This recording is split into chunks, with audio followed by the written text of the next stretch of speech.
أعوذ بالله من الشيطان الرجيم. بسم الله الرحمن الرحيم. قل أعوذ برب الناس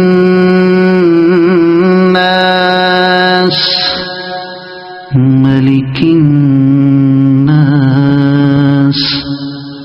إله الناس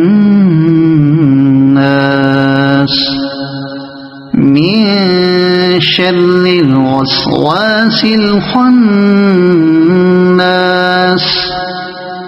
الذي يوسوس في صدور الناس